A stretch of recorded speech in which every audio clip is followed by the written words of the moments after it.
The Republican Party is working to pass a new federal budget that closely follows the economic plans of former President Donald Trump. This budget is being described as a major step to make Trump-era tax cuts permanent, and the signature part of his proposed second-term agenda. Let me repeat that clearly. This new budget aims to permanently lock in the Trump-era tax cuts from 2017, including benefits like a larger child tax credit and reduced taxes for small businesses.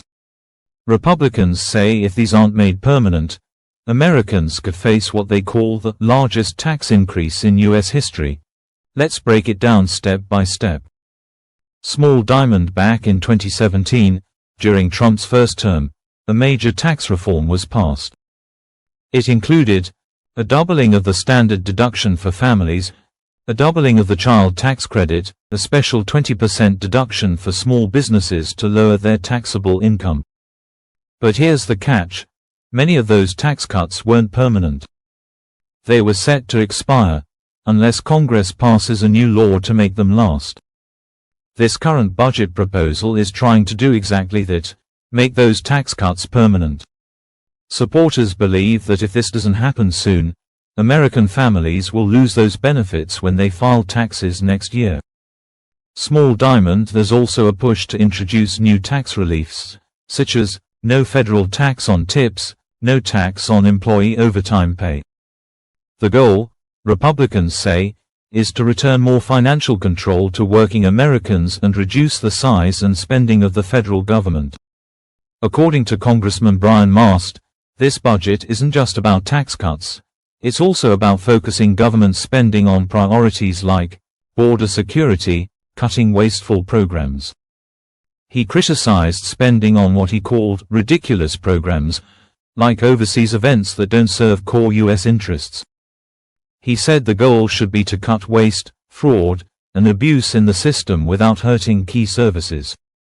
But here's where things get complicated. Within the Republican Party, there's disagreement. Some members want to cut government programs and reduce spending, while others, especially from certain states, are asking for more funding to expand programs like Medicaid or increase state-level benefits. This has led to delays. Lawmakers were expected to stay in Washington, D.C. until Friday to finalize the budget, but they left a day early to continue negotiations remotely. Speaker of the House Mike Johnson has been working non-stop, even over the weekend, to get enough votes from both moderate and conservative Republicans. Timing is also a concern. Some Republican leaders worry that if these tax policies aren't in place before the next tax season, Americans won't notice the financial benefits in time for the next election. In short, they fear losing political momentum, and potentially control of the House, if taxpayers don't see results before they cast their votes. So to summarize, the Republican-led budget proposal is centered on making Trump's 2017 tax cuts permanent, introducing new tax relief, and shifting spending to priority areas like border security. But internal disagreements and last-minute negotiations are slowing down the process, just months before a crucial election season. We'll continue tracking this story as it unfolds.